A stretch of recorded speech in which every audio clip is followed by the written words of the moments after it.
Wholesale Hotline. I'm Brent Daniels. I'm Jamil Damji. And I'm Jerry Norton. And I'm Morby. Every week we bring you the best information on real estate investing.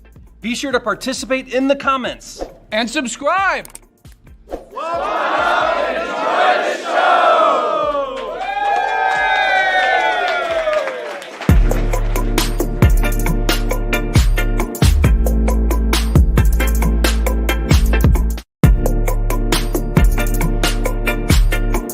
So thank you so much for calling Wholesale Hotline. Wow, that's great. Welcome to Wholesale Hotline number 238. I'm your host, Brent Daniels, Mr. TTP, Mr. Talk to People. Pace Morby will be joining me in about, 20, 25 minutes. He's running around doing deals with students, and then they're going to pop in here and join us on this beautiful Monday. Jamil is flying. Jerry is out killing lizards. I don't know. He's out in the wilderness somewhere. So we're going to have an excellent, excellent show. I want you to make sure that you put your wholesaling questions in the chat, because when there's only two of us, we can get through a lot of questions. And the more specific your questions, the better. All right. Now listen to this. Jim Rohn. I don't know if you've read any Jim Rohn. I don't know if you know who he is. Old school, absolutely phenomenal. His books are really some of the foundational books when it comes to personal development and business development. He says, don't let learning lead to knowledge. Let your learning lead to action. And that's what this business is all about, because the fact is, we're one conversation away. You are one quality conversation away with a real estate agent, with a property owner, with an investor, a cash buyer, whatever it is, from finding an absolutely incredible opportunity. One conversation away. But let's take a look at real estate investing and really simplify this, really bring this down so that we know what actions we should be taking on a daily basis and where should we be putting all of our efforts, right? All right, right here. Real estate investing. It's only three parts. There's only three parts. We generate leads, we convert leads, and then there's the exit strategy. In our old opening for Wholesale Hotline, this is what we broke down every single time. That's why there were three hosts, right? I would talk about generating leads. Jamil would talk about converting these leads, and then Pace would talk about exit strategy. But just drink this in for a second. Let it like really settle in and hit all of those synapses in your brain and get rid of all the other junk. All right, let's get this really, really, really simple, because if we don't have leads, we can't convert leads. We're not going to have opportunities. And if we don't have the opportunities, then we don't have exit strategies, right? There's no way for us to actually earn income with our efforts in real estate. So let's break this down even further here so that we can really, really just take out all of the junk, all of the trash that's out there, right? All of the people trying to distract us from what really, really matters out there. Generating leads right here. You get referrals, you can get inbound leads, or you can get outbound leads. So what are you going to do? What are you going to focus on? This is one of the toughest parts when we're getting started, because we're not really sure what we should be doing. Should I be going to the meetup? Should I be networking? Should I be talking to a lot of real estate agents and tell them what I'm looking for so that they can send me referrals? By the way, guys, referrals are the most profitable leads that you'll ever get, right? Because it's coming from a relationship. This is going to be the net bottom line, the income that you take home to your family. This is going to be the highest, because you're not spending a lot of income, a lot of the cost involved in finding some of these leads with inbound and outbound. You're just building up a great reputation, but it takes time. It takes time to build up a reputation. What I would suggest you do today and every day that you're in real estate, from now to the end of time, is post to Facebook in your stories, I buy houses, and DM me, put your email, put your phone number, whatever it is. Start building up your referral database. Start getting very loud that you are a real estate entrepreneur. Like, there's no more hiding. There's no more imposter syndrome. You have to get rid of that, Because if you're looking at deals and you're evaluating deals and you're going through and learning all this, you are a real estate investor. You are in the process of it. That's what it is. That's what success is, right? It is the whole process of learning and going through it and looking at opportunities every single day. So own that. Have that inside you. Have that confidence inside you that you are a real estate entrepreneur. You are a real estate investor. No more. Let's dispel, let's get rid of all of this imposter syndrome. Deal? Somebody put in the chat deal or say yes or whatever it is. Let's participate in this. There's something magical when you respond on a live show, or we would just record these. You know what I mean? Next, inbound. Inbound is all about marketing. This is people calling you up and saying, hey, I want an offer on my house. I want somebody to buy my house, right? This is, now with the marketing and inbound, it's fantastic. It's absolutely incredible. It is underneath getting referrals and having an incredible reputation for buying a lot of properties. It is the top, the absolute, right next to it. And they're real neck and neck. They're real close here, because when people call, let me show you this. When people call you, typically you need about 20 leads here, okay, of people calling you to equal one deal. And a deal equals 15K on average if we are assigning it, right? So you've got one deal, 20 leads, 15K, and the cost here is where it starts getting a little bit tricky. This is where we start getting a little anxious, a little antsy, because in smaller markets, it's about $100 a lead, okay? In medium markets, it's about $200 a lead, and in major markets, it's $300 a lead. Write this down. Where do you live? Is there more than 1 million people in the market that you're serving? It's going to be $300 a lead. It's going to be about $6,000 per deal consistently to get that marketing in. But you typically are going to be closer to about 20K in the deal size here. Okay, this is across the board. This is coaching thousands of people across the country, over 3,500 people, incredible rhinos out there, incredible entrepreneurs out there that I've had the pleasure and the fortune and the honor to work with. This is the stats.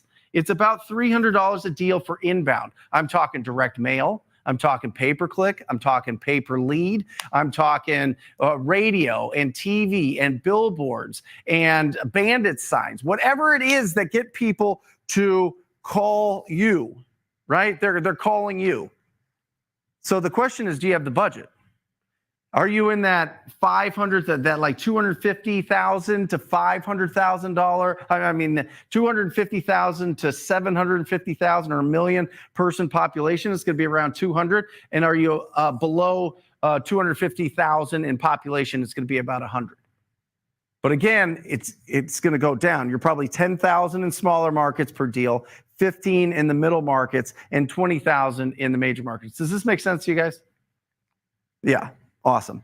Now, outbound, this is a whole different thing. Outbound, we are prospecting. This is where I started. I started knocking on doors. I didn't have this. I didn't have a budget to be able to throw at getting people to call me. All right.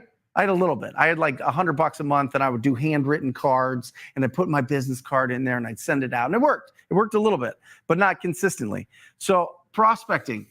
How many people are you talking to on a daily basis and asking them if they would consider an offer on their property? Beautiful thing about prospecting is you get to do it on your schedule, all right? With inbound leads, these things are coming in at all hours, and you got to answer them live or they're gone. If you don't answer an inbound call live, it's a 50-50 chance after 5 minutes that you'll get them back on the phone.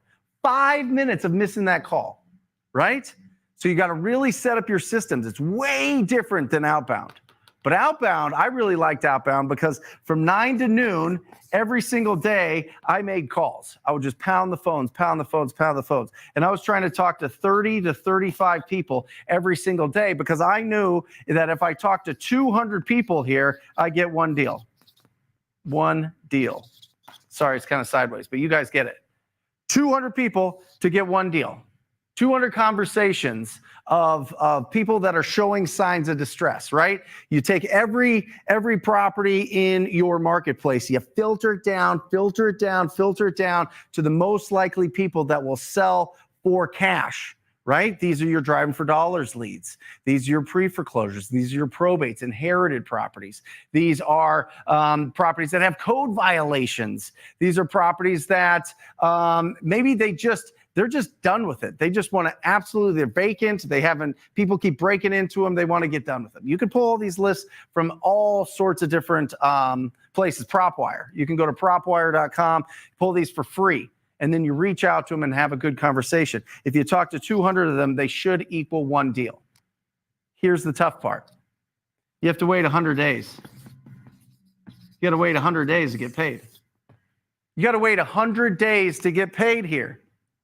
You got to wait 30 days to get paid here, but it's more expensive, right? And here, the average cost of this is like $200 a month, $300 a month.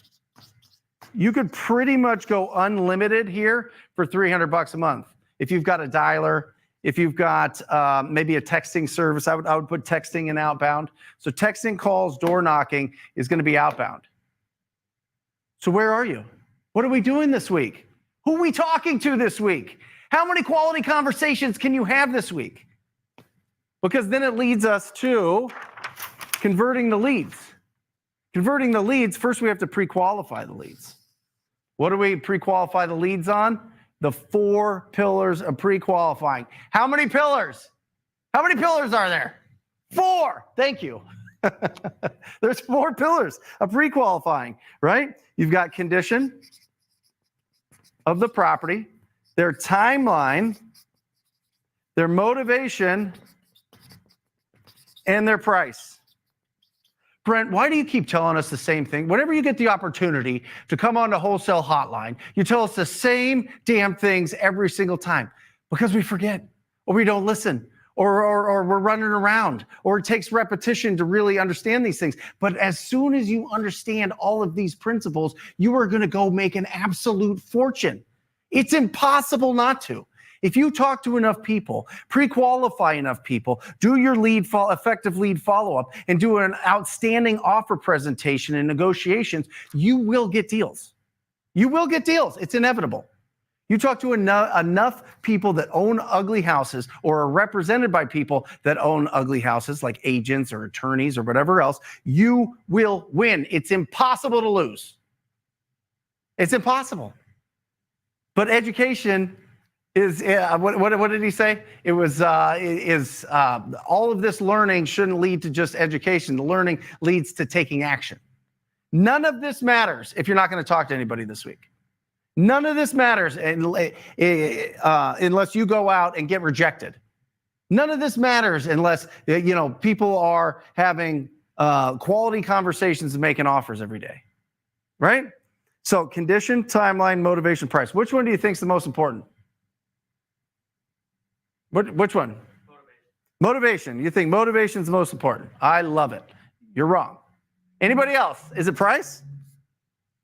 Is it the condition of the property? I'm leading you down the path. Let me tell you, after 20 years now, I started in 2004, 20 years of experience, this is by far the number one. I want speed. I want speed. I want it now. I've made the decision now that I'm going to sell the property. If they've not made the decision that they're going to sell the property, then you're on your back foot all the time. You're there trying to convince them that now is the right time to sell. Never happens. We're deal finders, not deal creators. Okay? Write it down. Deal finders, not deal creators. We're never going to convince somebody that they should sell their property to us. We're just not. But if they want to sell it and they want that speed and convenience, and I'll show you a little chart in just a second. If they want the speed and convenience, that's when the cash as is offers come in. This is Wholesale Hotline, baby. We wholesale properties. We wholesale a lot of properties every single day. Listen, the deal of a lifetime comes around once a week, and it's the absolute fact. People are locking up deals at 10, 15, 25, 30, 35% of value every single second of every single minute of every single day every day. Why not you? There's 1,700 millionaires made every single day. When's it going to be your day? That's what I'm saying. Let's go. Lead follow-up. Effective lead follow-up. Guys, here's the key with lead follow-up. They're either hot, they're warm, or they're cold leads. Okay? If they're hot, you call them daily. This means hot means they're going to sign an agreement with somebody in the next 7 to 10 days. Maybe stretch it to 30 days if you really want to, because of some, maybe there's some scheduling conflicts. Warm leads is 30 to 90 days. They're going to make a decision. And cold, just get rid of. One of the best tools that we use in our business, and nobody really knows about this. We kind of keep it secret because we don't want too many people to use it because it would reduce our competitive advantage. Is a trash can. Gotcha. The trash can. We throw out bad leads. We don't hold on to cold leads. If they want to sell it more than 90 days from today, they're gone. See you later. They haven't made a decision. So what are we going to do? Just keep following up, and they keep wanting an offer, and then they get our offer, and then they leverage our offer to get a higher offer from somebody else? No. We deal with hot and warm. Because we're always generating leads. It goes back to step number 1. Generate the leads. If you're generating enough leads, you're not worried about throwing these leads in the trash can. You're not, because you're not so focused on just that lead. Oh, I love this lead. Oh, she's so nice. Betty had a conversation with me and she told me all about her life. Oh my gosh, she's such a doll. She's such a sweetheart. Her house is in original condition. She's going to have to sell it at some point, but she's not really ready yet. Someday she'll be ready. So I'm going to just follow up with her. You're never going to get that deal. I get it. We've done some deals where it's like 2 or 3 years of follow-up and that type of thing. But for the most part, you're not going to get that deal. Offer presentation.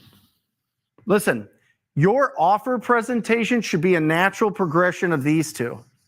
You do not need to have magical closing words and scripts and all these things if you've done all of these things effectively. If you know the condition and you know their timeline, and you know their motivation, and you know their price, it should be a natural progression. The only thing really that you're up against here is other offers.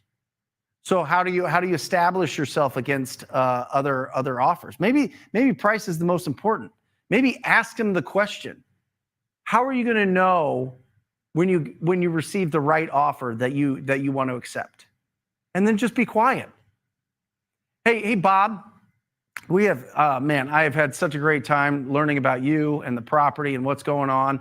When I come out today at 2:00, is there anything stopping us from moving forward? If I can get you the price that makes sense for both of us and get you your money in the right amount of time, is there anything stopping us from moving forward and doing business today and just approving the agreement? Nope. Ready to go. Yeah, I've got 3 other people walking through the house. Right? That helps you to understand how to effectively do your offer presentation and how to negotiate against other offers. And I'll tell you now, in this market, at least in Phoenix, where we do most of our business, we want to be one of the last offers because people are collecting, because we're doing all inbound leads for marketing from pay-per-click, which is phenomenal. It's absolutely the best, and TV. And so we're getting all of these leads coming in all the time. And they want to see if we're going to beat out the other offers. So what we were doing is, let's get to there as fast as possible and we'll get it locked. Nope.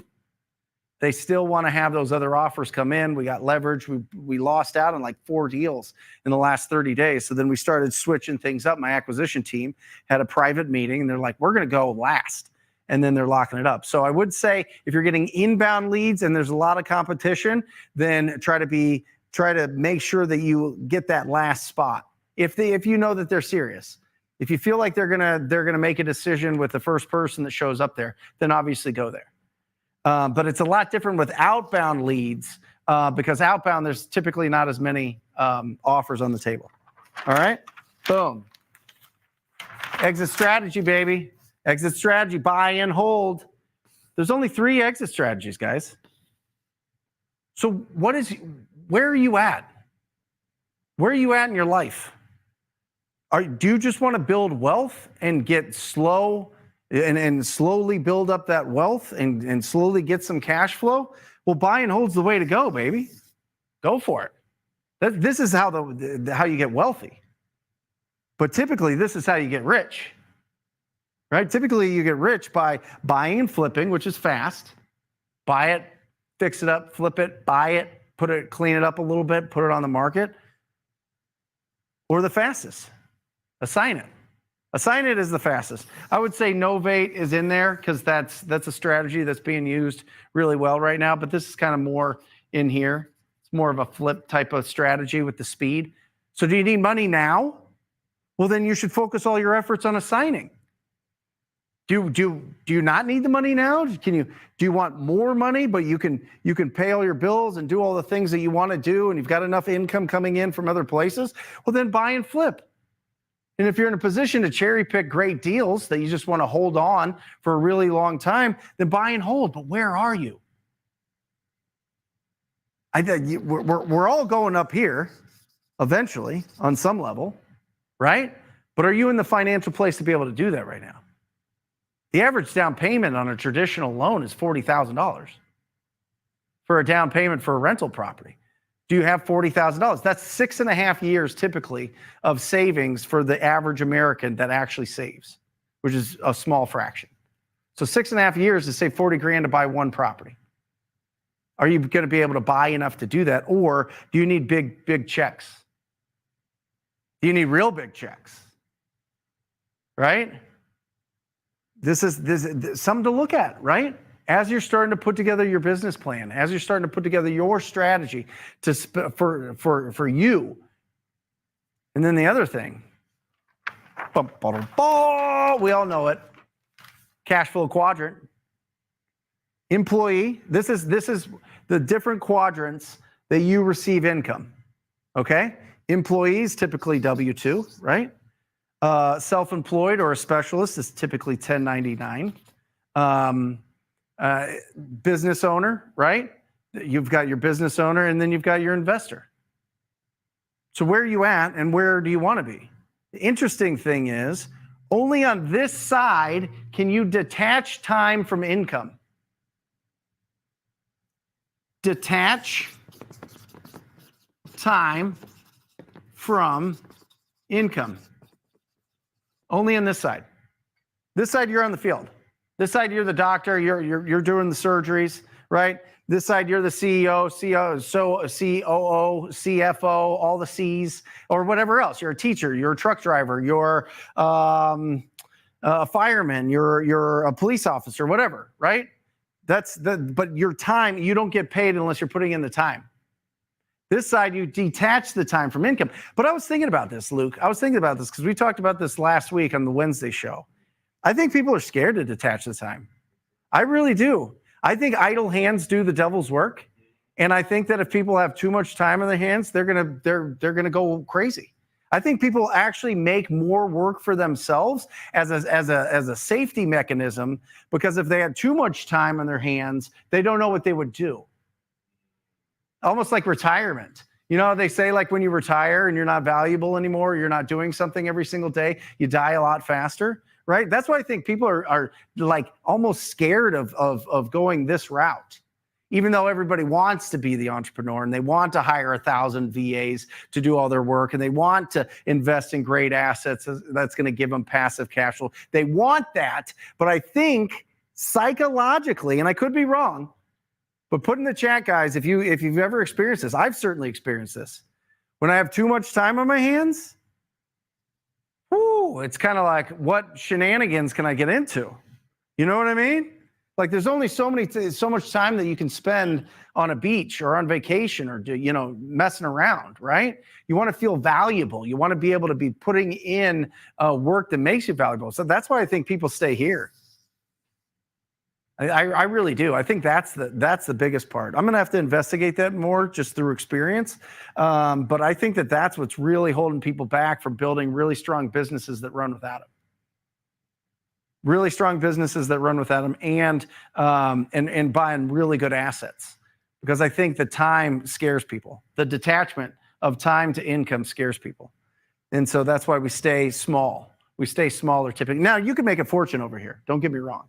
I mean, you can absolutely, I mean, if you look at what the CEO, Tim Cook of Apple makes, I mean, it's millions and millions and millions. And then he gets all the stock benefits and stuff that puts him over here, right?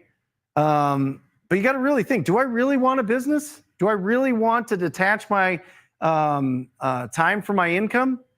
Or is it just kind of like, well, I want to say that, but I don't really want that. I want to be in action all the time. I want to feel valuable all the time. Interesting. It's definitely interesting. And it's places in life, right? It's certain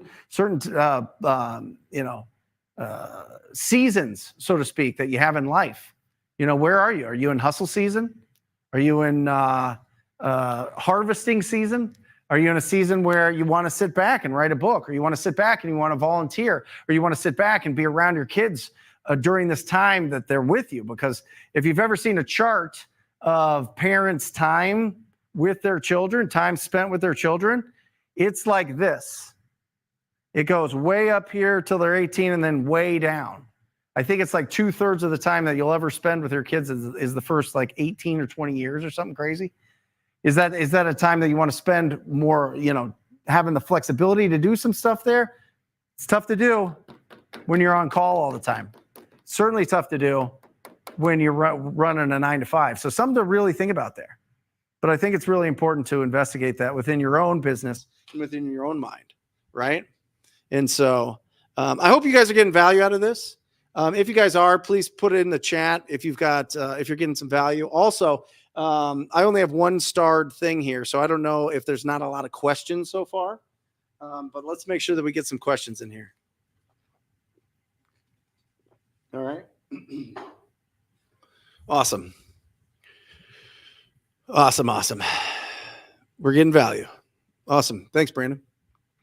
Bring it in, guys. Bring it in. Again, here you go. Sellers only get 2 here, guys. Speed, convenience, price. What's your strategy? Do they want speed and convenience? Then it's a wholesale. It's a cash as is offer. Do they want convenience and price? It's novation. Is it speed and price that they want? Well, then it's either a creative offer that gets them out of that situation early, or they list it on the MLS. Yep. So there you go. Yeah, it's a ripoff off of Rich Dad, Poor Dad. There you go, Puzzle ID. It is, but I mean, if you can argue against the 4 quadrants, that would be awesome. I'd love to learn. Certainly would. But guys, every single day we have the opportunity to go out and have a conversation, have a great conversation with a property owner, and do our first deal. And that's really the blueprint that I have followed, and it's really helped me out. All right. First, step number 1, do a deal. Number 2, go full time into the business, right? Be able to really, really, really put your time and effort into the business. Number 3, kill the debt. Don't be somebody else's ROI. Don't be somebody else's ROI, right? Because that's what consumer debt is, right? Car payments, student loans, credit cards, those type of things. Before we invest in assets, because if you look at how much you're going to have to spend in interest on the consumer, on the consumer debt, then why are we buying assets that's going to give us less of a return if we're spending more on the consumer debt? So kill the debt, and then invest in assets, and then financial freedom. There you go. That is the game plan. So let's open this thing up. Let's open it up. Thank you guys for joining us here on Wholesale Hotline. Neo Jason has a question. I've heard that there are buyers looking to purchase homes in the affected areas of the storms. Is it predatory to ask people to purchase their homes in this time of crisis? It depends. I mean, are they looking to sell the properties? I mean, I don't think it's predatory to reach out to them and see if they're looking to sell the properties, if they are indeed looking to sell the properties. I'm sure that the people that aren't wanting to sell their properties might think that, but they're going to think that anyway, right? But I would also say that whenever there's these big disasters, there's a time, there's a gap there between the time that they can file for insurance claims and them actually getting their insurance money. Right. And so we got to really watch that, because you could throw out a bunch of offers, but if they're in the process of going through the insurance companies, which they're going to be busy, the insurance companies are going to be busy, and please send up some prayers to the people that are going through it. I mean, how crazy is it? That's like two hurricanes in like 10 days or something. I mean, I saw the roads. They were showing the roads in Tampa Bay. It was like 31 miles long of just cars. Just absolutely crazy. Absolutely crazy. Hopefully everybody gets out safe, get their pets out safe, and they don't have too much damage to their properties. But if there is, listen, I mean, if there's damage to the properties and they want to sell the properties cash as is after they get the insurance, or if they don't have insurance, then what are they going to do? Do they have the budget to fix it up, or is it just, or the property's going to get worse? It's not like the properties are going to magically like get better. You know what I mean? It's not like all of a sudden, Florida is going to turn dry. You know what I mean? Like, there needs to be significant work in those. So I think it's up to you, Neo. I don't think it's more or less than any other market, to be honest. And I think that you're going to have to work around the insurance guys. All right. Connor. Hey, Brent, I'm not a part of your trip group or anything, but I've watched your videos a ton in the past few weeks, and I got my first contract signed today, Connor. Come on. I'm doing my best. I'm doing my best with these bells. I keep breaking these. So that is awesome, Connor. I would love to find out what you did. I'd love to find out what your lead generation was. I would love to find out what the motivation was of that property owner. That'd be awesome. That'd be really awesome. And then Pansy Sleep says, Brent, what PPC company are you using? Talktopeople.com. Yeah, it's our own. But doing some phenomenal work. I went and grabbed a couple guys from Google, and they're running Google ads, and now they work in just down my hallway here. So if you're interested in that, talktopeople.com, or you can email me, brent@wholesalinginc.com. But you could just go to talktopeople.com and check that out. But what I would say is, if you're going to do PPC, if you're in a smaller market, you need $5,000 to $7,000 a month in your budget for Google. If you're in a bigger market, it's $7,000 to $10,000. Okay, so 5 to 7 or 7 to 10. So if you're not in a position where you can spend that, you're just going to blow your money on PPC. It's just going to be gone. You should probably start with like a PPL. Who do you like? Property leads. Yeah. So you can get a PPL and start buying some leads, so you don't have to commit so much to a PPC campaign. And just remember, when it comes inbound leads, you got to answer them live. You got to answer them live. Okay. And so you got to be in a position to where your schedule will allow that. All right. Awesome. Raphael, how can I pull and fully commit and not be in a cycle of making calls, then slowly getting distracted? Yeah, listen, making the calls, calling up people and making offers all day is boring. Can you survive the repetitious boredom? That is the question. That's just what you're going to deal with. So I used to draw. I used to read. Some people send out text messages as they're making their calls. And so it just depends on what kind of Luke Rothfold, in my opinion, the best cold caller in the country, would play Madden live. He got up to like top 2% of Madden Live, and he would just play for hours. He'd just play video games for hours and hours and hours while he was making his call. And what you can do on the dialers is as soon as somebody picks up, so dialers are really awesome because it's not like a ringing sound in your ear for hours and hours and hours. That would probably drive you insane and not be productive. So you don't hear anything, but then it beeps when somebody picks up, which is really cool. So I think he just zones out and plays, and then he hears the beep and then just gets into it. But he's playing live. It's not like he's pausing that game. He's wild. But whatever works. And so, yeah, you got to be focused because every call is important. Just do your job that play, right? It's an old Bill Belichick deal. Just do your job that one play. All right. And so, when somebody picks up, you got to assume in your mind that they want to do a deal with you. They want to work with you. They want to sell their property. Now, are most of them going to say no? Yes. Is 1 out of 10, typically about 7 to 10% going to say yes? Yeah. Yeah, they'll be curious.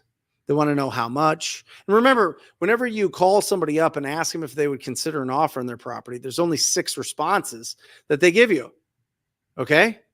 Yes, no, maybe in the future. I'm kind of thinking about it. How much will you give me? Who are you? And how'd you get my number? That's it. There's really only the versions of that are only really six responses to that. So if you know how to respond to those responses, then you can move forward with the conversation. All right. But great question. Chris, how do you go from $100,000 a year to $100,000 a month wholesaling? Well, honestly, the $100,000 a month, your margins are going to be way smaller, right? Doing $100K a year, you could do that and maybe spend 10%. You should keep anywhere from 80 to 90% of that 100,000. But once you get to 100K, you're going to have to, you're typically going to have, you're spending more money in marketing. You're spending more money in marketing, and you're going to have an acquisition team and a disposition team. And maybe you're in there, maybe you're part of acquisitions or part of dispo. But it just depends on where you want to live, or if you want to get totally out of the company, you're just going to have to hire really, really great talent, but your margins will go down. Obviously, because you're paying for that talent, and it's going to be, I pay a base salary plus commissions. And if you want to learn more about that, just ask. But yeah, 100,000 a month. First, you got to get to 100,000 a year, right? And then you have to have, the consistency and keep building up your pipeline. And then it's just how many leads are you getting in? I mean, you could get to $100,000 a month your first year if you have a big enough marketing budget. Right. But typically we don't, typically once you get up into that space, you're looking at 1 to 4, 1 to 5 return. So of that 100,000, you're probably spending 20 to 25, maybe even 30,000 to make that 100,000. You just want to make sure that you keep your profits around 40%. So that helps you understand what you should be paying your people to get into that. So if you're making 40% of 1.2 million, you're at 500,000. Are you working in there? Are you not working in there? Is that a passive 500,000? Because I will tell you, any business owner, any real entrepreneur that's netting 500,000 and they're not working in it day to day will take that all day long. Because most businesses are 10 to 15% net. Great question.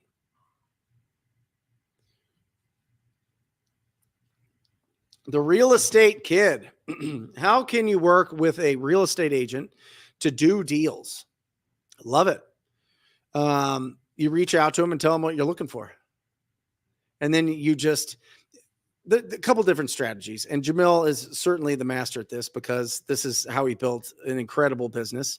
Keegley arguably does as much or more wholesale deals a year than anybody. Than any of the other companies. And they built it from referral based. And so it's just constantly reaching out to real estate agents and showing them what you're looking for. I'm looking for original condition or totally beat up properties. And when you run across those, I'd love for you to reach out. And if you can give them to me before you put it on the market, then I can just give you a cash offer on it. You can find out what a real cash offer would be for that property before you put it on the market.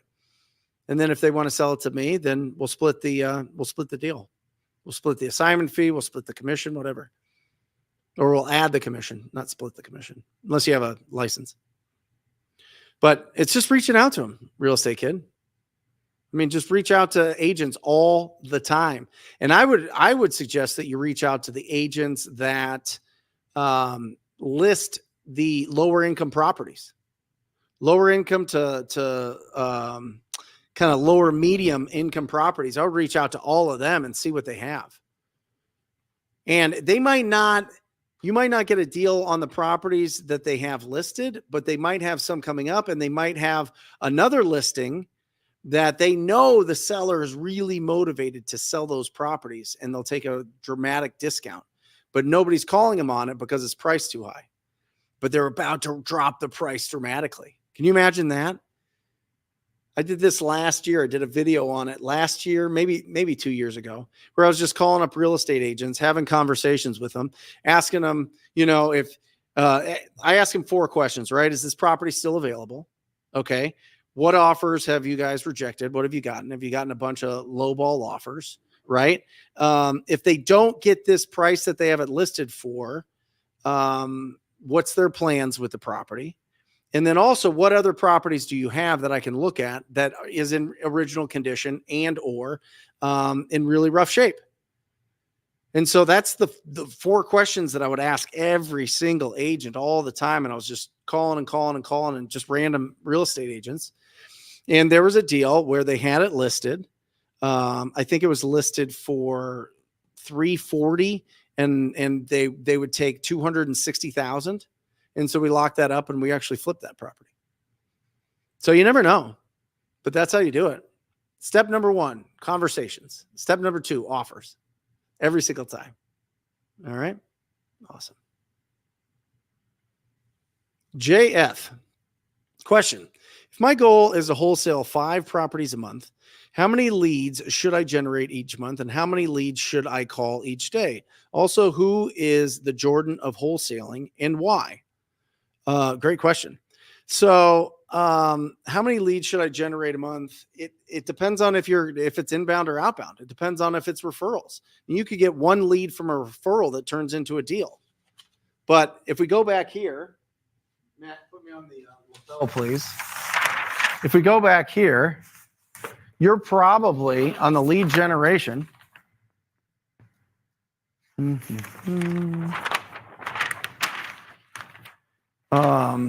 With these, you need 20 leads for inbound. Sorry, the Stanley's in the way. I actually get sponsored by Stanley. It's passive income. No, the inbound, 20 leads, right, is typically what you need from inbound. Outbound, you're going to have to talk to 200 people to get a deal, but typically that's about 20 people in here that say that they're interested. Now, this could ebb and flow, just depends on what list you're calling. If you call an inherited and probate list, this is going to be much lower. You call entire landlords list, this could be 500 people, could be 1,000 people. If you have VAs call this list, multiply this by 10 times. Let me say that again. If you have VAs that are getting paid less than $20 an hour making these calls, you're going to have to 10x the amount of people that they talk to get a deal. It's just facts. Anybody saying otherwise is trying to sell you stuff. They're raising bulls to sell you bullshit. All right. So, yeah. So, I mean, it's about the same. It just depends on how many people you actually have to talk to and leads coming in. It's just a lot faster doing it this way. So to do 5, you would need 100 inbound leads. And then here you would talk to 1,000 people yourself, depending on the quality of the list that you're calling. And it goes up from there. So anywhere from 1,000 to probably 5,000 to do 5 deals if you're just cold calling them or cold texting. All right. The question was, who is the Jordan? I don't know. I don't think that Jordan called himself Jordan before everybody else called him Jordan. So what do you guys think? Who's the Jordan of wholesaling? Put it in the chat. We'll find out. I think the audience is the one that, I mean, it's the people determine who the Jordan of wholesaling is. My Jordan was Tom Kroll. Tom Kroll was like absolutely outstanding at wholesaling and taught me. But that's just my experience. All right. And now he doesn't wholesale anymore. So how do you do that? There you go. DF, getting ready to start wholesaling in Oregon. When the deal comes, do you have any recommendations on how to obtain the correct contracts for buyer and seller? I feel if I obtain this, it's go time. Yeah, just post it right here. Guys, can somebody in the chat give DF the right paperwork for this? That would be awesome. Somebody hook them up. Somebody in Oregon, connect. Other way, DF, I would go into the real estate investing groups on Facebook. I would reach out to the admins of the biggest groups, and I would see if I could connect with them and see who they'd like working with for title and escrow or closing attorneys. And then I would go to them and see if they've got specific paperwork that they prefer. And I think if you just Google Pace Morby or Jerry Norton or myself, it'll probably pull that up as well. Right? Yeah. So listen, DF, don't let that stop you. You could do this on a napkin, right? You could do this on a yellow pad of paper.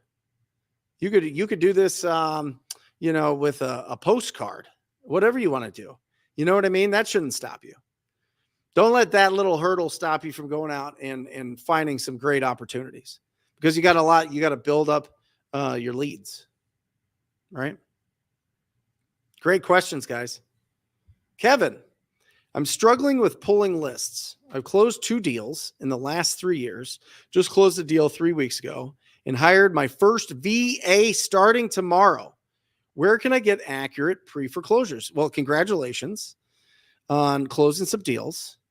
If you are struggling pulling lists, you can get them free from a lot of the title companies. You can also go to Property Radar. You can pull it from Livewire or PropWire, not Livewire. What is Livewire? LimeWire. Yeah. That was old school, huh? Holy cow.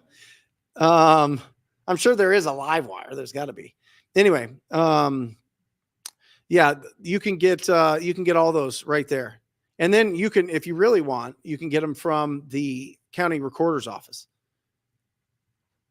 because any owed debts is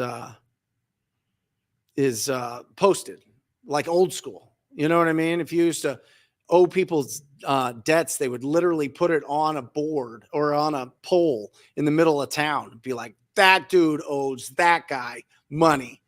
That guy owes that gal money, right? And that's basically what they do now. It's called public notice. And I think they just have computers now instead of a poll that they post it on. Yeah, the poll would be cool. It'd be interesting. So there you go. Chris, I'm popping these in. Ask, any advice if I'm working on a wholesale team and eager to start getting my own deals? Be honest with them.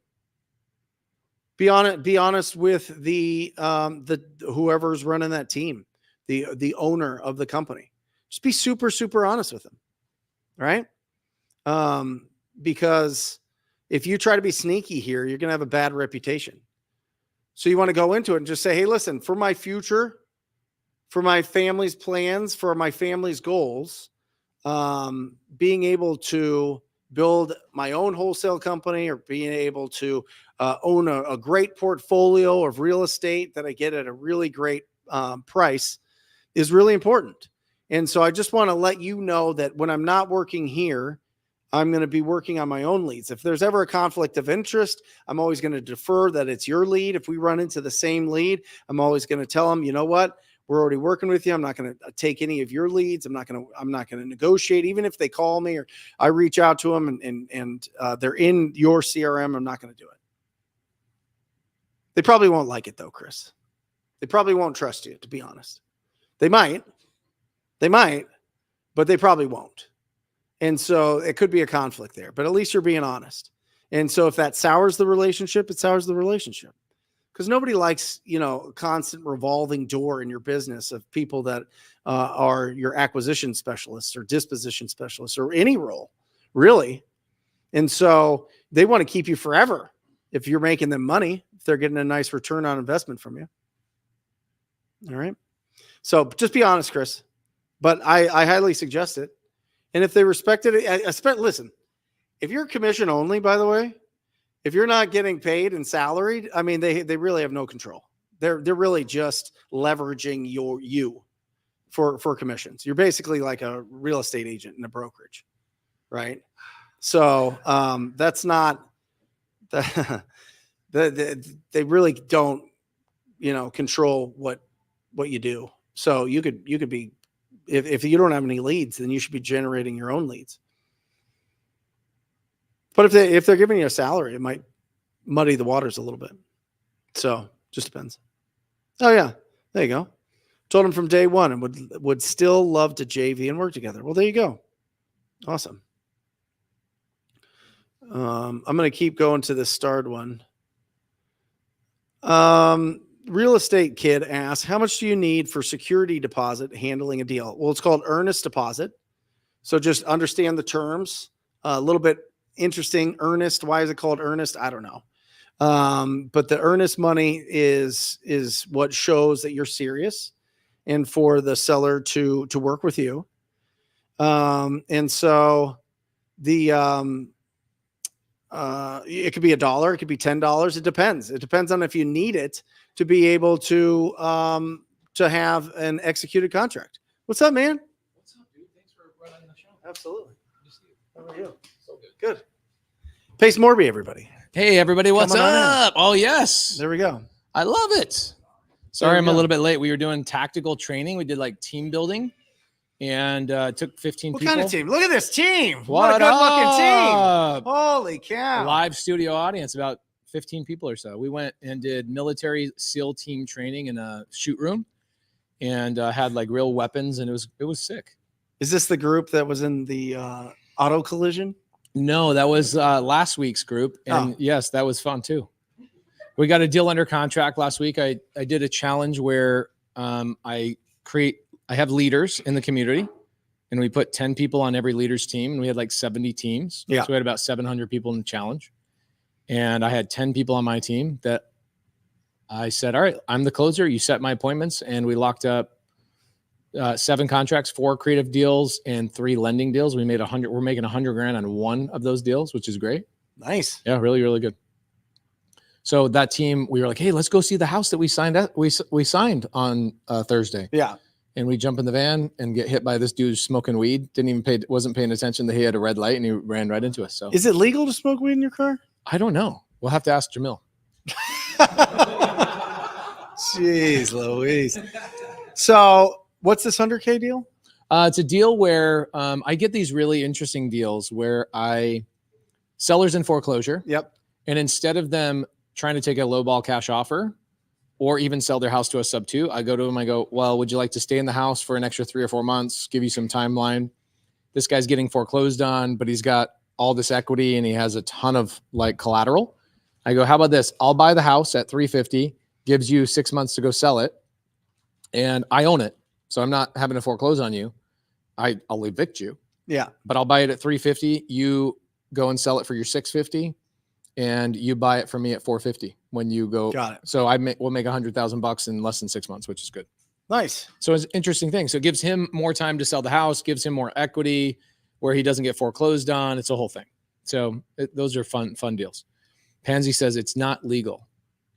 I don't know what Pansy means by that. She must mean something else. Smoking weed in your car. Oh, smoking weed in your car. Okay, Yeah. cool. Yeah. Okay, you'll get a DUI for smoking and driving. Okay, cool. The guy was actually Uber driver. He was an Uber driver. Yep. And he was smoking weed right before he was picking up his person.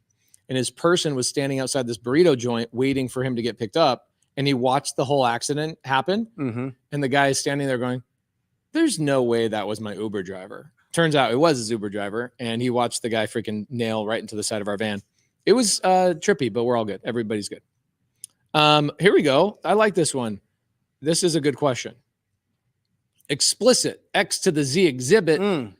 Pimp My Ride says, I have 10 days to find a cash buyer in a non-disclosure state. Any tips? Yeah. What do you do? Talk to people. TTP, baby. TTP, Brent baby. Daniels, all over him. No, listen. First of all, if you have a smoking hot deal, it shouldn't be hard to find a cash buyer. Okay? Shouldn't be. So hopefully it's a smoking hot deal. And if you're in a non-disclosure state, just go into Zillow, find everybody. It depends on what type of property. All right. If it's a rental property, it's a little bit trickier. If it's going to be a flip property, then just go in and go to Zillow and look for everybody that has a listing that is a flip.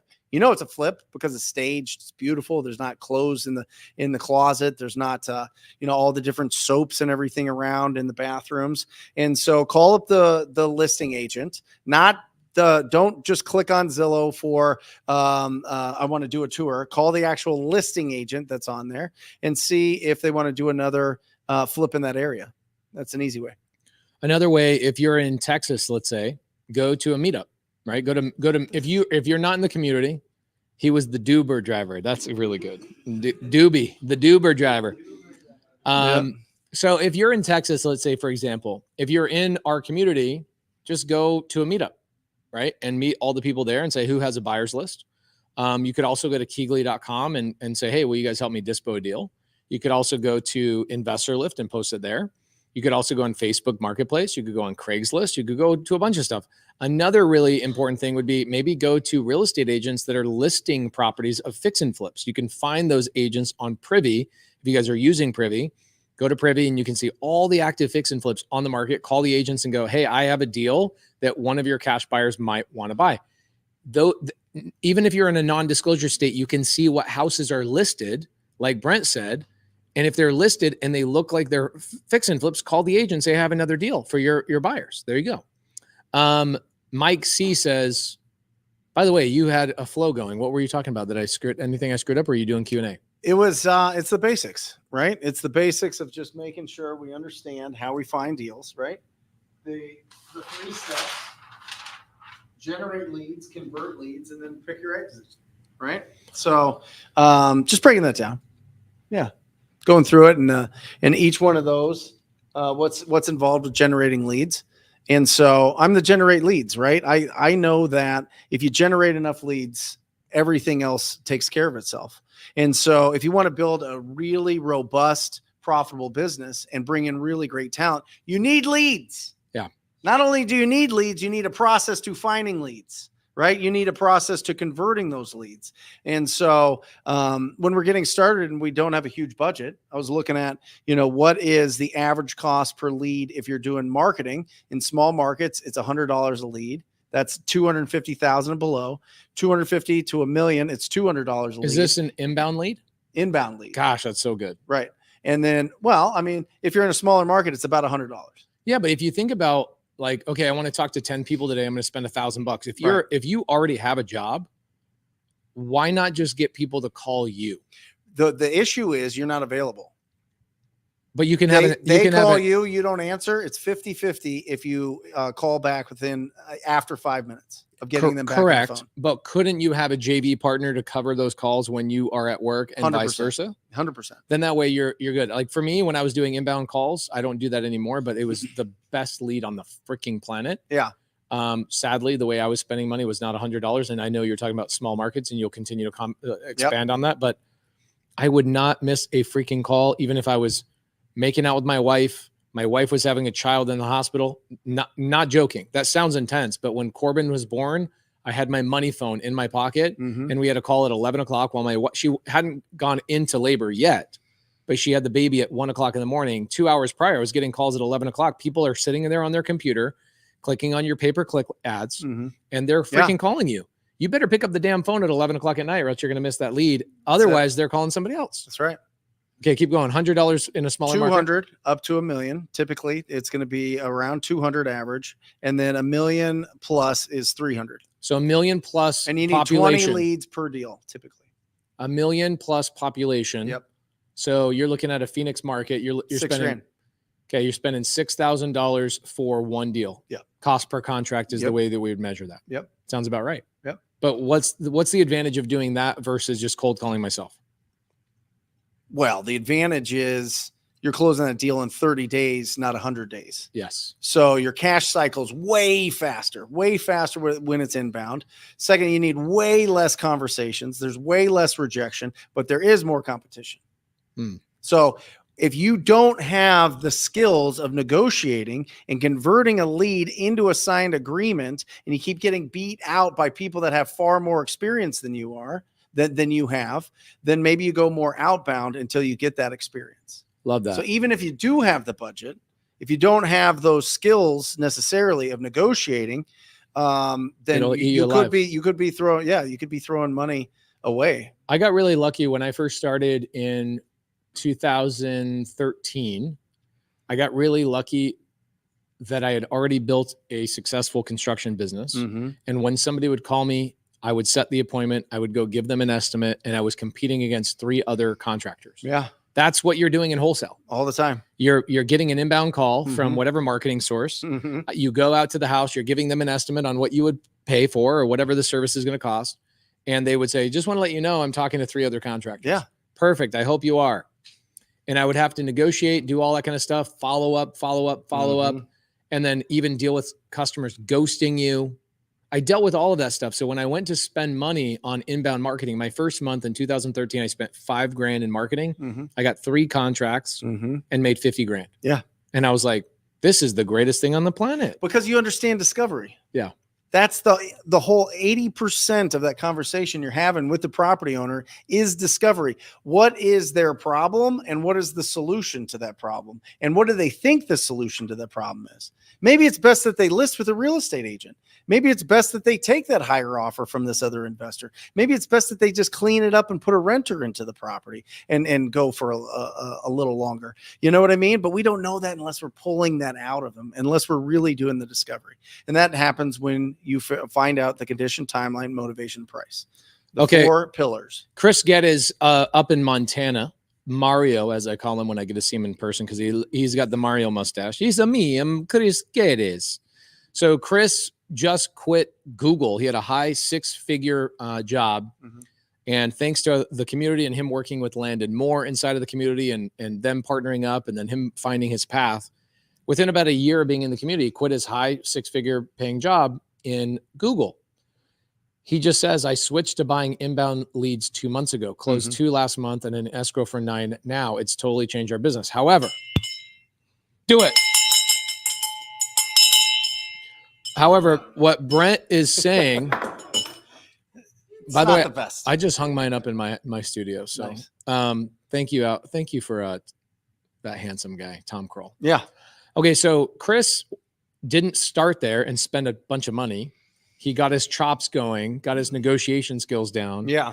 Now, if you're already good at business, right? For you were already a real estate agent. You already knew how to talk to people. You already knew how to negotiate. You knew how to price out property. So if you go spend money right now as that person, you're not going to be squandering that money. But if you're somebody's like, I don't know anything about real estate. I don't know the difference between title and escrow. I don't know what inspection period is. I don't know this, that, and the other. I don't know all these words. You go and start spending money, it's going to eat you alive. Yeah. And then you're going to go, this business doesn't work. Yeah.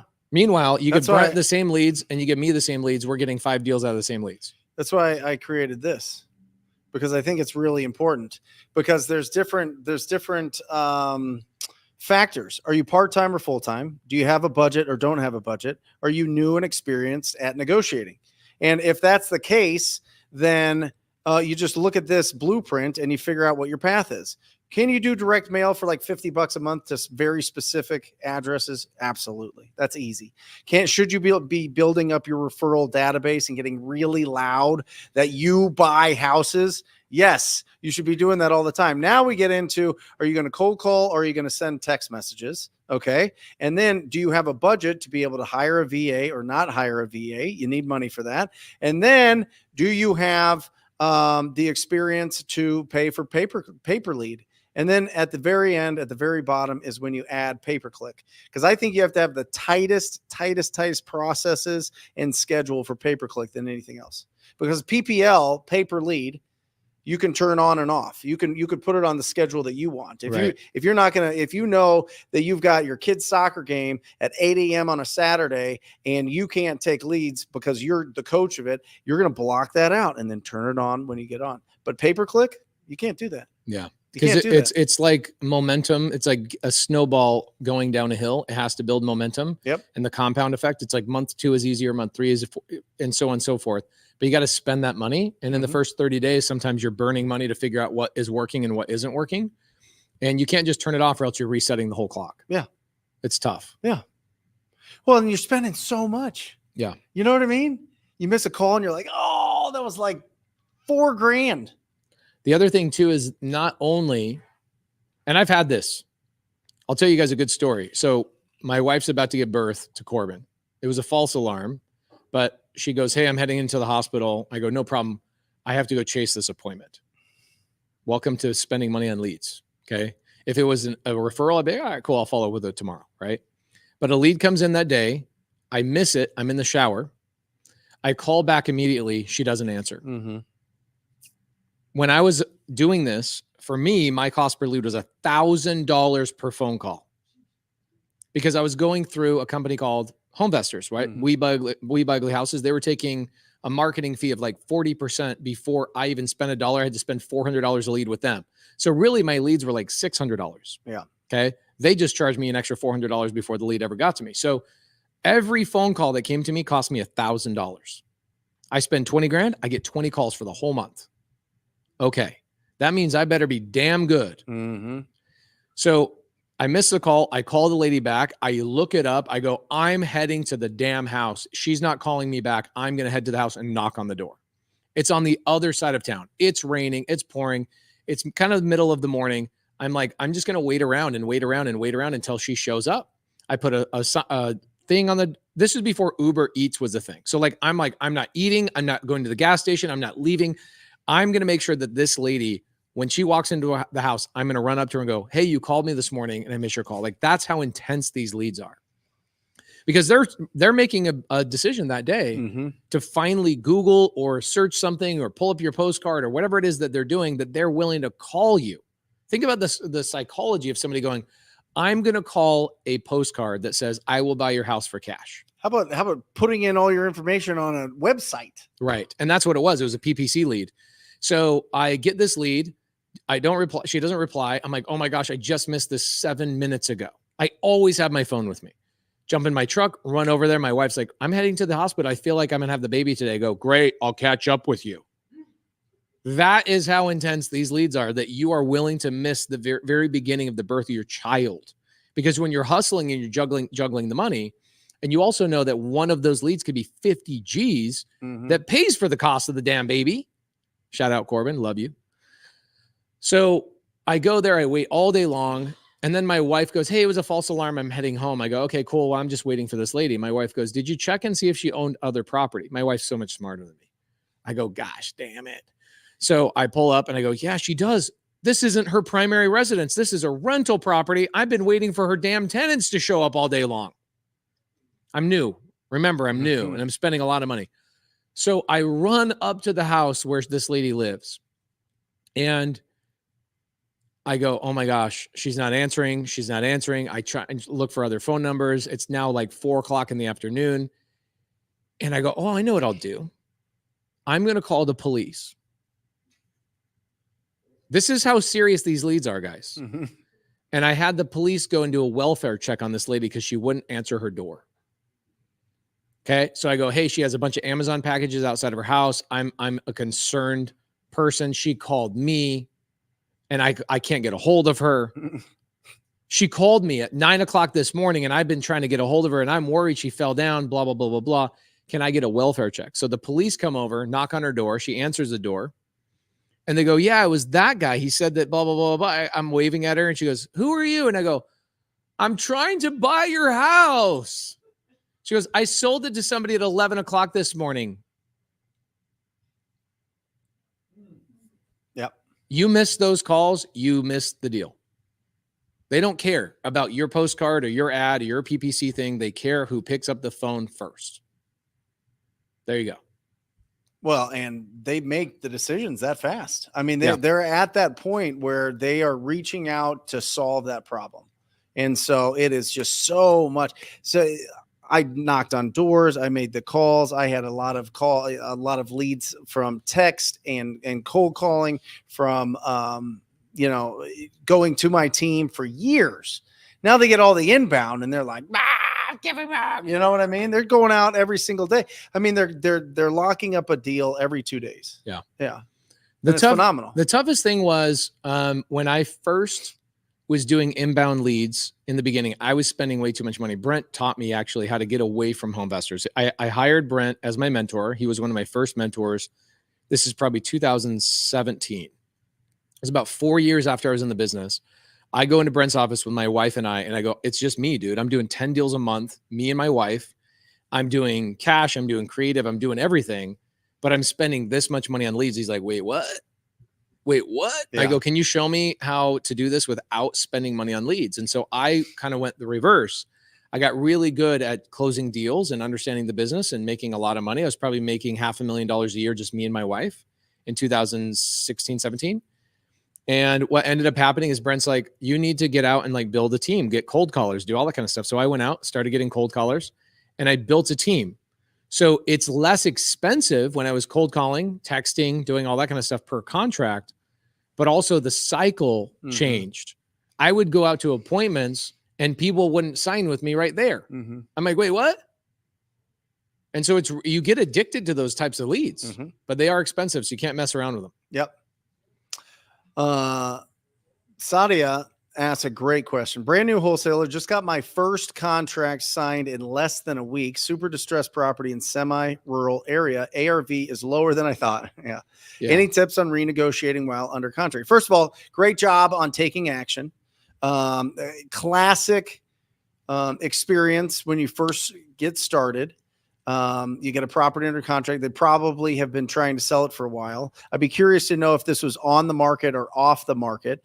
In my experience, typically these are on market properties that we go, oh, that looks like a good deal. You submit an offer, you get it accepted, and then you can't move them. Right. And so you got to be super honest. We're truth tellers, truth seekers. You got to tell either the agent or the seller, I made a mistake. I made a mistake with the values that I thought that this property would have once it's fixed up. It's not that high. I need to reduce the price by this much, or we can just cancel. Yeah. What I do is I call them up and I say, my lender pointed out to me, I say, my lender will not fund this house. They said that I overpaid for the property and that their numbers are completely different than mine, and I made a mistake. And so I've got a couple options. Option one, we just cancel the contract. I'm so sorry. Or option two, we come down to where my lender will actually lend on the deal, that it makes sense. He's been in the business a lot longer than me. And you just fess up and you made say you made a mistake. And that's it. Option three, a lot of times too, is I'll say, maybe we don't cancel and you give me like 10 days and I'll see if I can find a buyer. Right. I said that last week. I was on the phone with somebody and they go, I want $40,000 down. I go, there's no way I'm giving you $40,000 down, but it doesn't mean I don't have a buyer that would. Are you okay if I shop this out to my buyers list? And they're like, yeah. How many days do you need? I go, give me 5 days. Like, I'll know if you're even remotely close to what a buyer will pay in 5 days. And they go, okay, great. So I signed an option contract. Right. So you can go back. So Sadia, you can go back to your seller and go, hey, you know what? Maybe this is a better fit for another investor. So option one, just cancel the contract, move on, chalk it up to some learning experience. Option two, say my lender won't fund the deal. This is where they would fund the deal at. But don't tell them a number until you actually go find somebody that's interested in the deal. Go find a buyer. They'll tell you what they're willing to pay. And then option three is to go, hey, maybe I don't cancel, but I'll see if I can find somebody at the price. Give me 5 days, give me 10 days. And then you can go through the practice of trying to find a buyer on your first contract, which is awesome. You want to get that muscle memory down, and maybe you end up canceling, but at least you had the shot at trying to find them a buyer. Or you could do the open door method. Yeah. Do an inspection on every single house. Yeah. And if this property is in rough shape, super distressed property, that inspection is going to come back as thick as an encyclopedia, if you guys remember those. And it's going to be a bloodbath. And then you go, hey, listen, here's what's going on. you know, if I'm going to have to get a price reduction on this because of all of these things that I'm seeing that you didn't, maybe you didn't even know about, but it came up in the inspection. And so we can still do this deal, but it'll have to be at this price. And that's what Open Door does every time. They'll give you this price and then they'll drop it. I was the contractor. 20,000 every time. When I first got into the business, so about 11 years ago, Open Door was big in town and I was their number one contractor and I would go on all the appointments. I honestly think that was the first time I spoke to you. Probably, yeah. Because I was a buyer's agent on an Open Door property right when they started, right? Yeah. Were you one of their first ones? I was their first contractor. The first one. Yeah. And you kept answering your phone. I was like, oh, this guy's awesome. Yeah. This guy's great. Yeah. I should look back at that because it had your name and info. Find it. That'd be sick. I will. Yeah, it was a buddy of mine, so I would have to look. But I think that was the first time that we ever spoke was when you were doing the contract. They would pay me $250. Yeah. Just to go and beat up their sellers. Mm-hmm. So I use this to my advantage when I started wholesaling is that I would meet with people that would call me. They'd call Open Door, OfferPad, Zillow, and then also me. And I would go into the house and I go, hey, let me tell you, here's a picture of me as a contractor. And here's a copy of the invoice that I would give to Open Door. And here's a copy of the $250 they would pay me to beat up sellers like you. So just so you know, I'm not going to do that. They're going to do that. The reason I got into this business is to help people like you avoid people like that. And I didn't realize how much money I was making, or I didn't realize how much money they were making until I stopped and said, I'm doing about 100 of these a month. Mm-hmm. I'm doing like 3 to 4 a day. And I'm making 30 grand sometimes per month, just beating up homeowners' prices. So they must be gouging it to you guys. And so by the way, an Open Door, what was great about Open Door is that I would just inflate my prices and they would just be perfectly okay with it because now I realized what they were doing with it. They were taking my prices and beating up their homeowners. Mm-hmm. So it became a nice little weapon I used for the first couple of years of being in the business. Can I ask you a question? Yeah. Just get your thoughts on it. With the change in the way that we learn things, we've got so many free podcasts, so many YouTube channels, so many free events. Why aren't there more real estate millionaires than there used to be? Why isn't it just exploded? You know what I mean? Yeah. You would think if the information's just out there and it's all free and it's all available and it's all in our face all the time, anything that you could want to learn is out there. Why aren't there more real estate millionaires? I think the more information there is out there that's free, the less people pay attention to it seriously. Mm-hmm.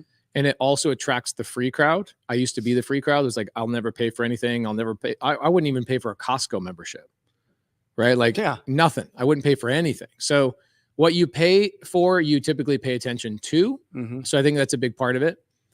More importantly, I think information is not the key to success. Mm-hmm. It's being with other people that are already successful, mm-hmm. right? It's why you build a community. You're part of a community of people doing the thing. I think ChatGPT, if it was going to change the world of real estate, it would have already changed the world of real estate. People would have become more successful. Yeah.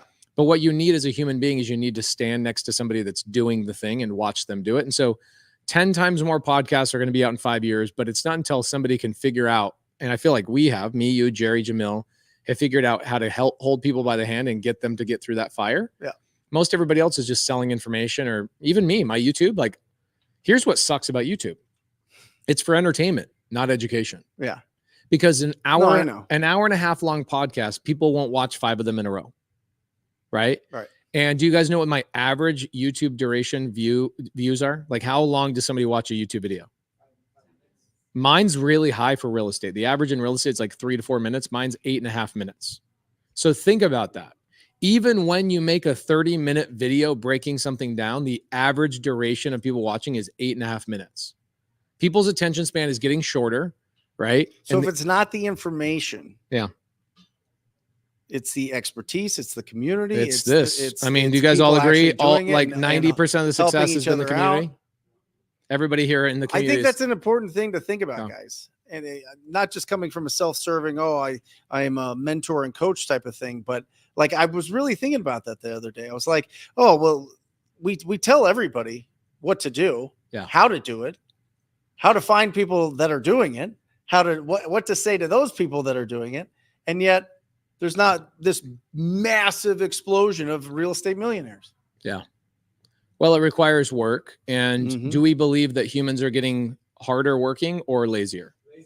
Lazier. Okay, cool. So the easier, what's the saying say? It says, good times create soft men, soft men create hard times create, right? So you go through that whole cycle. Right now we're in the cycle of like everything's so easy. Government's printing money in the trillions. Money was so accessible the last 4 or 5 years. It's become incredibly easy to get access to capital. And it's also become incredibly easy to just work from home and not have to worry about actually washing your butt and putting on clothes. And so people choose to go, I'm just going to sit on my butt all day long and kind of work from home. And so people choose the path of least resistance. Why? Because you are designed to conserve your energy. Right? It's the lizard in your brain that protects you from the saber-toothed tiger outside the cave. Oh my gosh, what if I exert too much energy? I'll be tired, right? And so I think the best thing is, like what we did last week, is I'm changing the way I do challenges, where I'm no longer doing challenges where I just show people how to do it. You're either getting your ass on a team or you're not on the challenge. And every team has to have somebody that's experienced, that's 6 months or a year, that closes the deal, and everybody else just does the most basic thing, which is setting appointments. And I'm like, okay, making it more digestible, making it so they only have to set an appointment. So last week I had 10 people on my team. They set about 40 appointments in 7 days. And out of those 40 appointments, I closed 7 deals. And did you guys meet 3 of the real estate agents that came to the office today? How much money will I make out of those 3 real estate agent relationships in the future? Like, just throw a number out. I would say $500,000. $500,000? You think I'm a bitch? How many millions of dollars were those? Like, we talked about a nationwide owner finance thing, like all of the things that we talked about.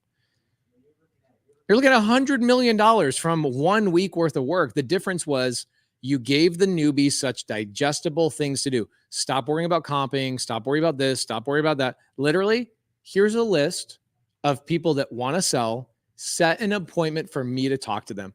If that's all a newbie has to do, they'll do it. Only if a closer is backing up the appointment. And so I'm learning more and more that the more information I provide out there, I'd say 5% of people in the real estate industry are ready for it. Most of what my content should be is how to set an appointment. This is my quote I say all the time. The magic you're looking for is in the work you're avoiding. It truly is that. So what is the magic you're looking for? More money. Okay, what is the work you know you're avoiding? Brent says it all the time. You got to have leads to have a business. If you don't have leads, then circle that. Okay, well, why don't you have leads? Oh, because I won't pick up the heaviest object on planet Earth, which is the phone. Oh my gosh. Talking to strangers. Who watched my calls last week? I had 40 calls. Did I have one bad call? Every call, even when an agent says, we're a little bit offended by your cash offer, did I not figure out how to make money with that agent by the end of the call? I said, perfect. Since we're already on a call, you're a professional, I'm a professional. Why don't we figure out how to make money together? And we get off the call, and one of those ladies, Denise, who is offended by our cash offer, showed up at the office today going, I'm going to give you all my expired listings. We're going to go build it. And Voight, you're going to go and call those expired listings. I built a whole damn business for you today out of an agent that was offended by my cash offer. So why? I'm not saying, hey, newbies, you need to know how to do that. You need to be on a damn team of people that know how to do that and watch how it's done. I would never try and go frame a house by watching a YouTube video. I want to stand next to a framer, be on a framing team for a couple of weeks and go, I got it. I know all the ins and outs. So, it's what Brent Daniels has done from the very beginning. What'd you call yours? Power Hour? Super Saturdays. Super Saturdays. Super Saturdays, yeah.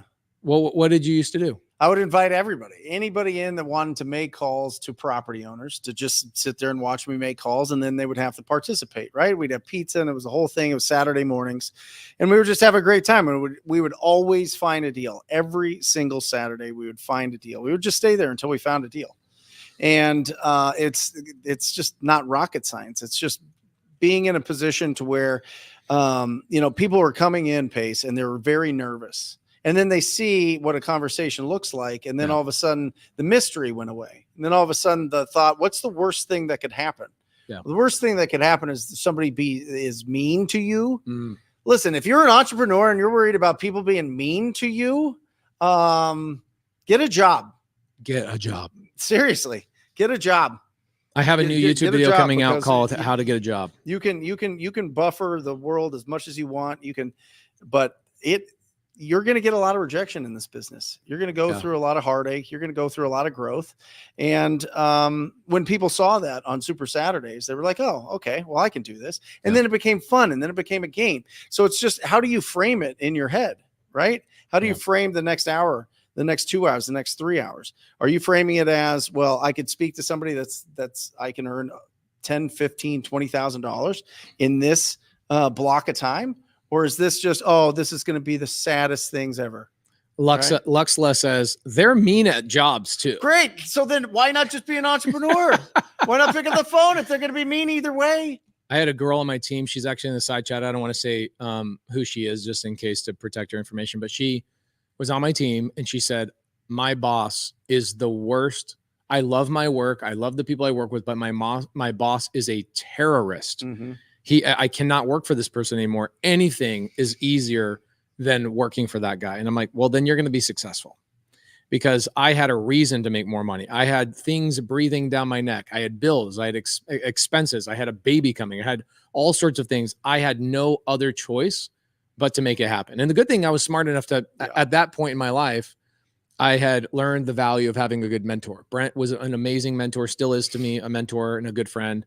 Jamil was another really great mentor. Jerry came along a little bit later, like 4 years after my journey started, and he became a mentor of mine as well. And what was interesting is, did you guys hear the story about my flights? Can I tell a story about me flying a plane real quick? Okay. So I had this dream. I want to get my pilot's license. I want to learn how to fly my own plane. And I want to go around. I fly a lot. And I'm like, okay, if I have my own plane, not like a little, turboprop, but like a jet. I want to get a jet. I want to get a Cirrus Vision jet. Okay. It's a $4 million plane and I want to buy it and I want to be able to fly it myself. That's what I want. Cool. So I start taking lessons 3 years ago. I get to a point where I'm about to take the test. Okay. I'm 50 hours in. It's time for me to take a test. I get a call from Dan Fleischman. Dan Fleischman calls me and goes, hey, will you come to California and speak? And I go, hell yeah, this is perfect. I can get 6 hours of flights in before my test. But before you take your test, you have to have a captain with you, right? Somebody on your side. And we're going across from Phoenix to San Diego, and we're going across the Palm Desert area. And you know those mountains that go like straight up? Mm-hmm. The gusts of wind basically take this plane. It was like God himself came out and was like, oh, you think you're going to learn how to fly? All right, let me show you how to. It wasn't 2 minutes of turbulence. You guys have felt turbulence. Mm-hmm. It's like, oh shit, let me put my seatbelt on. Dude, this was 45 minutes. We had to land sideways at the airport. I go, I speak. I'm nervous. That's terrifying. Oh, it's so terrifying. Bro. Oh my gosh. I had to hand the controls over to the captain. Yeah. Like 4 minutes into this, I'm like, oh my gosh, I feel like the yoke is going to snap off. I'm dying. I'm like, can I text my wife and let her know I'm going to die? Like, it was that bad. Okay. We land sideways. I speak on stage. I then go, all right, you ready to go back? And I tell my captain, like, are you ready to go back to Phoenix? And I look at his body language. And he's like, no, let's get some food. Let's do this. Let's do that. Let's do anything but get back in that plane. And at that moment, I said, I'm done flying. Mm-hmm. Because I was so deathly afraid of watching him, the person that was my mentor, couldn't handle the yoke and couldn't handle the pressure. And so I go, all right, I'm not ever going to fly again. And I put it down and I didn't fly until for 2 years. I'm like, I'm never flying. I'm not doing anything. And 3 months ago, I changed my mind. And here's what changed my mind. We do Day with Pace. You guys are here with Day with Pace. Every week, I invite 15 people from all over the country to spend the day with me in the community. Was today unbelievable? Was it so fun? 11 out of 10? Okay, well, a couple months ago, Rachel chose to take flights into Glacier National Park with all these high peaks and valleys and the wind gusts and everything else. And the turbulence, my friends, was twice as bad as the turbulence I felt on the way to San Diego. Twice as bad. But it actually inspired me to get back in the plane. Why? Because the guy that was flying my plane, the mentor of the plane, the captain of the plane, as turbulence is going on, he's telling a story and laughing as the turbulence is going, and he's having a great time during it. He's making it look fun. And I'm looking at all the people that were with me in this little plane, little six-seater, and I go, oh my gosh, they're scared out of their minds. You want to know why? because they're looking off and they're looking at the wing thinking the wing's going to snap or this is that and the wind gusts and oh my gosh. And I've got my headset on, right? When you're on a plane, you all have your headset and everybody can hear you talk. And I said, everybody, you want to learn how to get over the turbulence? And everybody's like, yes, please, please, tell me. I go, look at the captain. Watch the captain. And the captain goes, that was the best compliment I've ever received. I said, that's how you get over turbulence. You get next to the appropriate captain. And so that guy who was, well, do you remember his name? John. And he was gangster. Okay. He was so good. He was like Brent Daniels was for me, or Jamil Damji was for me. He was the guy I needed. And I needed that person in my seat. And a week ago, Sunday, so a week ago from yesterday, I got back in the plane and flew again. Nice. And I chose a different captain. I chose the appropriate mentor. I said, I need the guy that can handle the pressure. Guess what I learned? The guy that I was learning from originally had never flown outside of Arizona. Okay. Yeah. So it's like trying to learn creative finance or cash offers from an agent who's never done either one. Yeah, you might have been in real estate for 20 years, but you don't know what I want to learn. So what I did is I found a captain who learned how to fly in Montana and now lives in Arizona. And he's like, this Arizona? It's nothing. This is nothing. I want me to show you how to take it to the limit. And I'm like, this is the kind of mentor I need to be for other people. It's who Brent has always been for me. And so guys, when you're out there, you're trying to learn how to fly, cash offers, this, that, and the other, choose your mentor appropriately. I took 2 years off of my goal because I found the wrong person to help me. So that is the reason why. It is never how, it is always who. Who is going to teach me the thing? Even right now, like Nathan wants to learn how to underwrite lending deals and I don't have the time. So Jason and Jamie came out from California. You guys are great leaders in the community. And you go, Pace doesn't have the time. We'll show Nathan how to do it. Like that is a community of people. Thank you, by the way. I kicked your ass at tactical training today, but still. So for those of you guys, great analogy. That is a great story, bro. That might be your top one. That It's might a good be my story. favorite one that you've done. it's a good story. That one's Who's great. ever taken a flight lesson before? Okay. Holy cow. Are you not the most overwhelmed you've ever been in your life? And this was a good memory for me. You got gauges and fuel pressure and this and that, and you have a checklist. You have a whole damn checklist before you even get in the plane. And it's like, I'm checking the fuel. I'm checking the this. Make sure that the wing hasn't been chipped and the this hasn't happened. And the landing gear, you have to make sure the brake is good. You have a whole checklist that you could die if you miss one thing, right? So you're going through this whole thing. Then you get in the plane. He goes, all right, talk to tower. Mm-hmm. If you've never talked to tower as you're taxiing a plane with your feet, you control where the plane is going and how fast the plane is going with your damn feet. You got your brakes on your heels. You got the freaking the rudders on your toes, and you're flying this plane that's from 1974. Everybody learns in an old plane that's 50, 60 years old. Okay. Now you got the radio saying, Whiskey Tango Foxtrot, blah, blah, blah, blah, take 4 right, blah, blah, blah, blah, blah. And you're like, what the hell just happened? And in 2 seconds, you're up in the air. They force you through being overwhelmed. Mm-hmm. And so I go, this is like jumping into real estate for the first time. Setting an appointment is like talking to tower. Understanding how to comp is reading the charts and the this and looking at the horizon. And oh my gosh, it takes so much.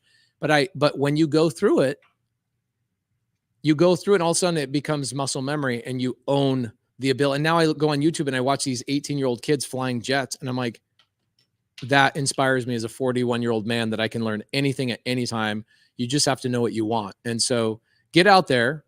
By the way, if you guys have never taken a flight, go take an exploration flight. Okay. Take an exploration flight. Usually they're free.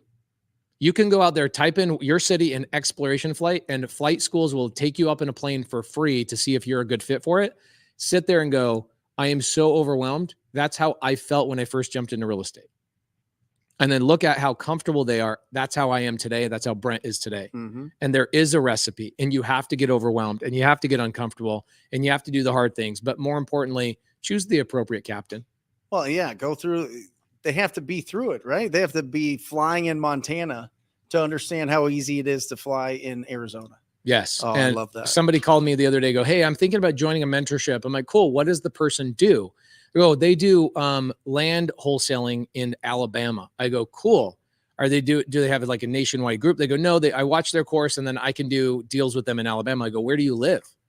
We live in California. Great. Do you want to do deals in Alabama? No, I don't want to do it. I'm like, why are we even having this conversation? Like, how is this even remote? Well, because they were inexpensive and they were this, that, and the, oh my gosh, this is like the guy I hired to teach me how to fly that never flown out of Arizona. And by the way, didn't tell me, oh, hey, just so you know, I've never gone over a mountaintop that's over 6,000 feet. The fact that he had to land sideways, and now I know he'd never done that before, holy shiz. Yeah, there you go. There you go. Navy pilot here that landed on aircraft carriers. Appropriate mentors are key. Boom. RCB Turbine 9. Awesome. Freaking love it. And Jared Frankham. Look at Jared Frankham. Like Jared Frankham starts out in TTP, becomes a star, like an absolute star, has bounced around the globe. He's currently living in Brazil, married to a Brazilian woman, and is now, he's like, all right, I can just start my business from scratch right now, and knows how to do that because he had the appropriate mentor. Yeah. Freaking talk to people, get married, bro. That's what happens. Talk to Brazilian ladies, I guess. Talk to Brazilian ladies. Amazing stuff. What time do we got? That's it. Oh my gosh, we're 6 minutes late, guys. I'm so sorry I told too long of stories. We love you guys. Thank you for joining Wholesale Hotline number 238. We'll see you next week. Love you guys. Later, guys. Thank you. Or just say squat up. So squat up and enjoy the show. Yeah. Yeah. Okay. 1, 2, 3. So squat up and enjoy the show. What are you doing? I didn't say nothing. Why? I don't know. Okay. So squat up and enjoy the show. Cool.